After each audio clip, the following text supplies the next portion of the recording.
Hello and welcome back to another episode of Drew's Automobile Wonders.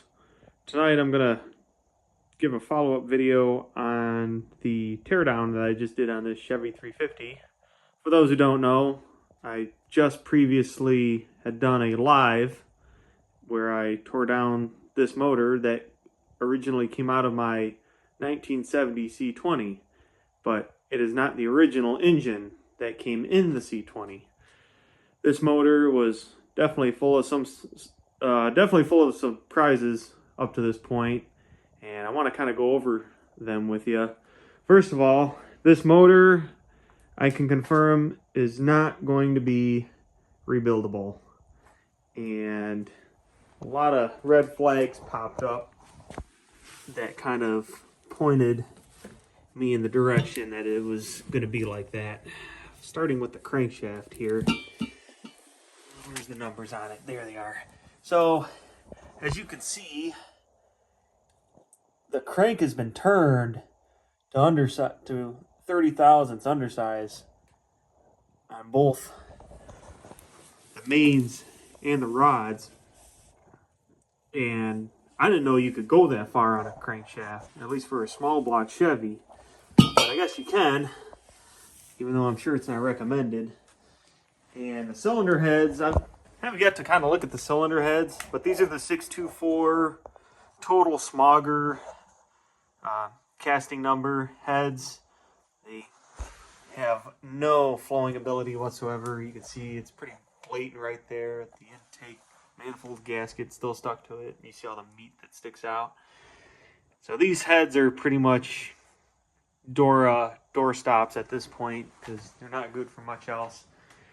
And the motor, measured it today. We measured it. It comes out to 30 over already. So if I go any farther on the boring, it'll likely distort the cylinder walls or crack the cylinder walls, what have you. But I don't even have to worry about going through all that because while I was tearing it down, there was a bunch of splooge right here. Brown splooge, and I was trying to figure out what it was.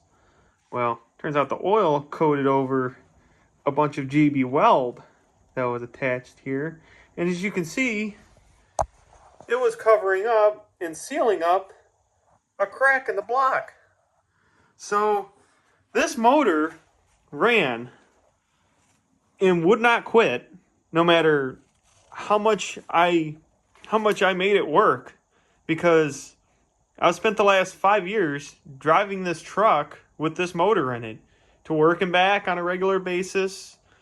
I pulled my race car with it and went on quite a few trips with it, and as well as hauling a bunch of payload things in the bed. I mean, you name it. I was working this truck like a truck. And this motor, you would never believe that crazy shit like this would be a thing with this motor. The only thing I could figure is that it was just really tired and needed to be rebuilt, because it didn't make nothing for power. So over here you got the camshaft. On that note, the camshaft's not as bad as I thought it would be, but it's definitely right there you can see there's a lobe that's been worn down. And then one of the pistons, cylinder 1, I had a hard time getting the piston out because it actually got hung up on the ring ridge right here. And yeah, there you go. Feel that? It got hung up, and I actually ended up getting it stuck, getting it out. And then I think when I pounded on it trying to force it out, I ended up cracking it around here, and then I went to knock it back and try it again, and then that's when this all broke apart.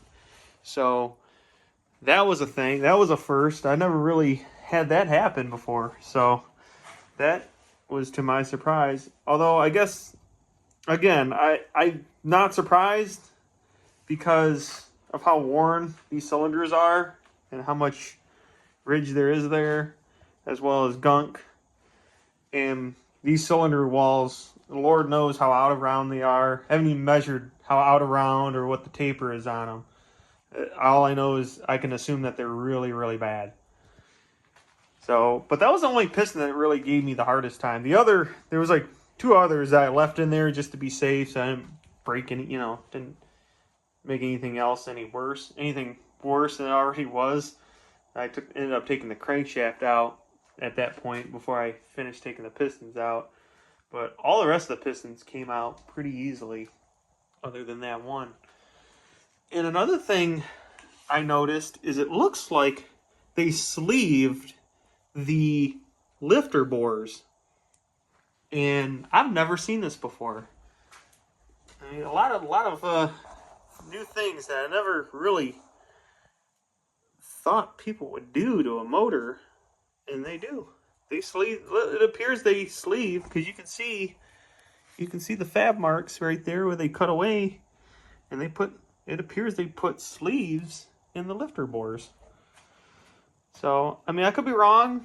I mean, if anybody has any information on that, if it's anything different than what I'm thinking it is, feel free to put it in the comments, because I would like to know. But I automatically knew this motor was gone through when I took the head gasket off and had a look at it.